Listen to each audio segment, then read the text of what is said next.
from WJTV studios in Jackson and across the state of Mississippi. From accidents to down power lines and power outages, we have crews following the aftermath of the storms. The latest storm coverage straight ahead. And after a second day of severe storms, we could be in for more in the days ahead. Details coming up. Football practices are heating up across the state. TJ and Mike have more on the Sports Zone. Streaming online 24 hours a day. This is WJTV News Channel 12 at 10. Good evening, everyone. I'm Danielle Vitable. Thanks for being with us tonight. Strong storms are causing power outages throughout the state. Winds are bringing down power lines and trees. And Storm Team 12 is tracking the storm and the damage it's leaving behind. We begin tonight with Storm Team 12 meteorologist Efren Afonte. Efren, how long will this rain last? Well, Danielle, right now we still have a few showers lingering into the evening, but if all of us were watching earlier today, storms started firing off at about 1 o'clock, and then after that, just about everybody was getting doused with showers and thunderstorms, a lot of lightning, some hail, a lot of frequent rain, heavy rainfall, and fortunately, right now, a lot of it has calmed down over the last 3 hours, and now all we're left is just some lingering showers. But I'll tell you, earlier today, temperatures started nice up warm, and then we started getting hot, heating of the day, and temperatures just plummeted after that as the rain showers came through. Now, right now, currently temperatures are very warm. We're still mostly in the mid to upper 70s. We will cool off a little later on today, but I'll tell you, temperatures have been very, very unsteady over the last 48 hours. And right now here in Jackson, a lot of cloud coverage. Rain is tapering off, 73 degrees. Humidity is at 96%. And the winds are calm. And we are still expecting more storms, but the good part is that on satellite and radar, we are tapering down for the evening, so we will have a quiet overnight into tomorrow, but showers are already starting to develop in the southern plains, and that makes us heading our way, so we're going to be dealing with even more showers and storms. I'll give you details of what we're going to be expecting for the start of your work week coming up in about 5 minutes. And here's what it looked like outside just a few hours ago from our tower cam. Extremely heavy rain coming down over the metro.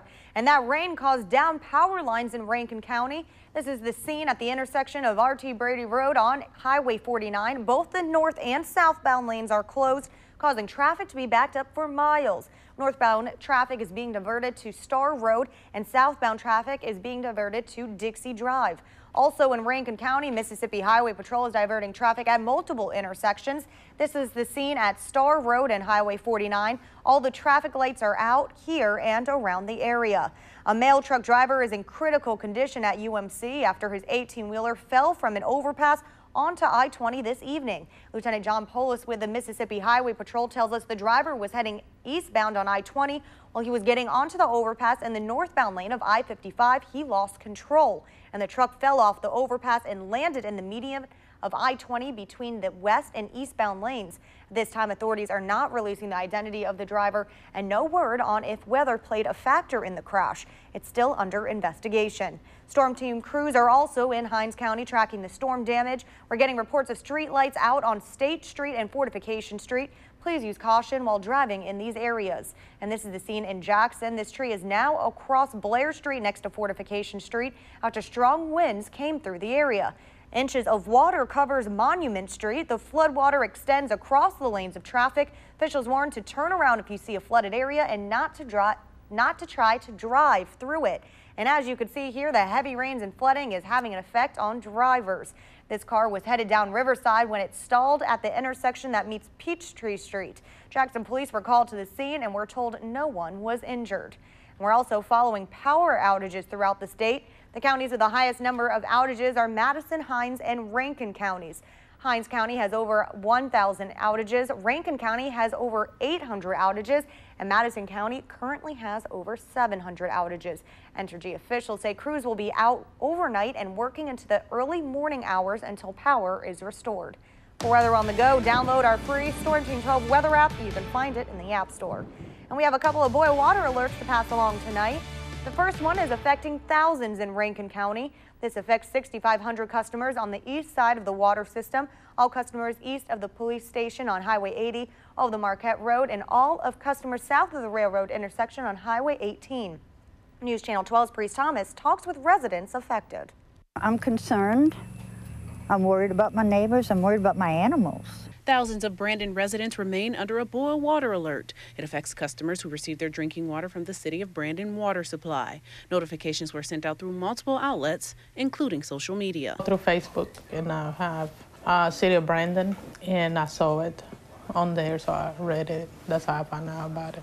The alert affects 6,500 customers throughout Brandon. Patricia Barely says the alert not only affects her family, it also affects her animals. It concerned us because when we came home, we had the chickens that had to be watered, we have dogs that have to be watered, and it's not safe to give them the water that we have to drink.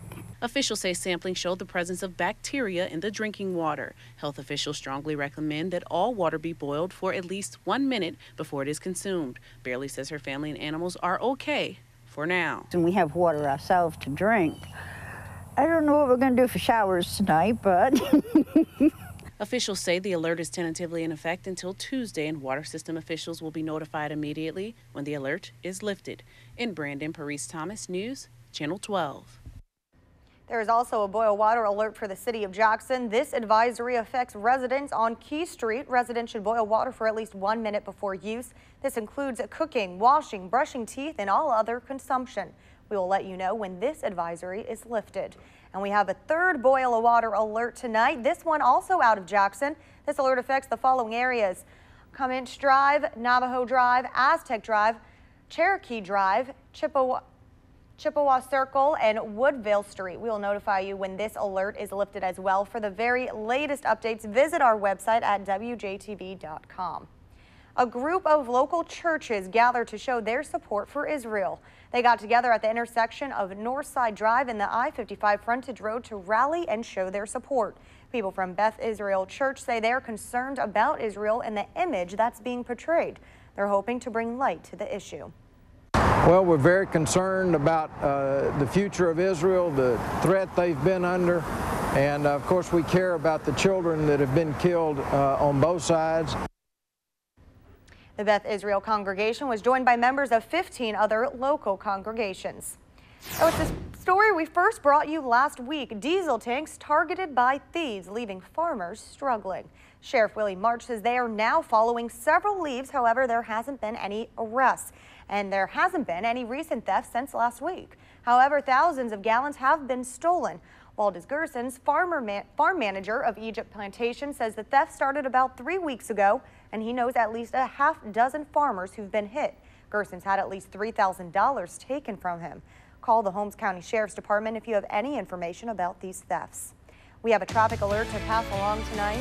Crews are doing some construction on I-20 eastbound. It's between Natchez Trace Parkway, exit 34, and Spring Ridge Road, exit 36. The right lane closed at 7 o'clock tonight and will reopen at 7 o'clock tomorrow morning. Traffic may be a little slow in this area, so you might want to consider taking an alternative route during this time. We're continuing our back-to-school coverage. Local kids are going back to school in style at no cost to their parents. JT and friends are hosting free haircuts and hairdos for local kids. They say with all the other necessities that come with going back to school, not everyone can afford the services. Kids and their families enjoyed fun, food, and a car wash ahead of the rain. Organizers say it's a way to give back to the community. And just showing the Jackson area that there are people out here who genuinely care about society, the kids, the older people out here.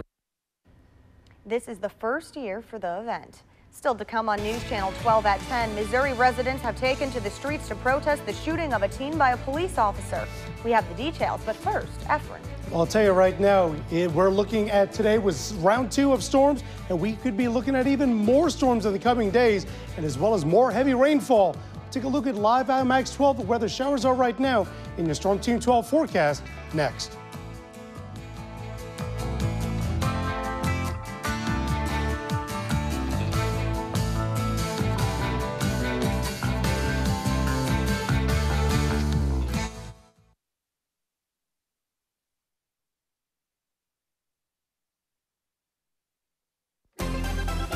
And now your Storm Team 12 weather forecast with meteorologist Efren Afonte. Welcome back. Right now on Storm Team 12 satellite and radar show over the last 6 hours, a lot of storms. And then as we got into the early evening, they started to quiet down quite a bit. And right now we just have some lingering showers. Most of the activity is now just along and east of Meridian, now heading into Alabama. But the showers that we have right now, very light and few and far between. Overall, we are finally on the downhill phase of a very active 2 days of severe storms. Now, we got a lot of rain today. A lot of us got some decent amount, but the metro got a ton of rain. Just over the last 24 hours, the Jackson Metro has received over 2.5 inches of rain, and we had a lot of flash flooding all throughout the day. And you saw the videos of all the areas that got a lot of rain and a lot of flooding. And fortunately, we are on the downhill slide of that. And right now here in the capital city, we're sitting at 73 degrees. A lot of cloud coverage still. Winds are calm. Humidity 96%. Throughout the entire state, temperatures are slowly getting back to the norms, but most of us are still dealing with temperatures in the upper 70s, so still a very warm but nevertheless a muggy night tonight. Now overnight tonight, temperatures will drop down to where they should be, on average about 72 to 75 degrees. And then here in the metro, we're looking at the possibility of maybe some lingering showers, very, very few and far between, but 20% chance. It will be warm, 74 degrees, and tomorrow, here we go again, round 3 possibly of strong storms, a 60% chance. We're looking at a high of 93 degrees. Throughout the state, we will be dealing with temperatures pretty much in the lower to perhaps mid-90s. And as we go throughout the day, throughout the evening rather, maybe some showers may linger, but we'll start off the morning with showers starting to develop all along the Mississippi River from way up north in Tunica down into the Delta. And throughout the morning into the midday, showers and some storms will come through. But that is ahead of where the main line is going to be coming through as we get into the afternoon and evening hours. Strong to severe storms once again, but then we calm down Tuesday overnight into Tuesday morning with clear skies to start off with. The models are being a little generous, but I believe more of the showers will be a little bit towards the metro as opposed to a little bit farther towards this Pine Belt. And then after that, you're going to love this, folks. After Tuesday evening, we are clear into Wednesday. No rain to talk about. And with the amount of rain that we're expecting tomorrow, we definitely need that break because especially south of the metro, we could be looking at rainfall in excess of 1.5 to over 2.25 inches of rain more of what we already got. So as your kids head out, some of you, your first day of school is tomorrow. For some of you, you've already been at school. I give the grade a C because we're going to start off with some showers in the morning. 74 degrees as you head to school, 89 degrees with showers and storms at lunchtime. And unfortunately, out of class, more storms coming around and 92 degrees. In the forecast, again, 93 for our high, 60% chance of showers and storms for tomorrow. And we're going to be dealing with this again on Tuesday, 40% chance, although the models are not showing it. I still believe we're going to have a decent amount of showers and thunderstorms, but once that cold front moves through, 92 degrees is a high on Tuesday, 91 on Wednesday. We are definitely going to feel it on Wednesday and Thursday because we're going to have an area of high pressure over us. It is going to dry us out, maybe 91 degrees, but it's going to feel like 91, no hundreds. At least we'll have that for the next couple of days thereafter. But be careful about the storms for tomorrow. We could be dealing this round 3 all over again. Yes, definitely get that Storm Team 12 weather wrap. We'll continue to keep you updated throughout the night. Please turn around, do not drown, but there is light at the end of the tunnel. We will dry off sooner than later. Coming up on News Channel 12 at 10, in Missouri, angry residents are taking to the streets in protest of the shooting of a teen by a police officer. We have the story straight ahead on News Channel 12 at 10.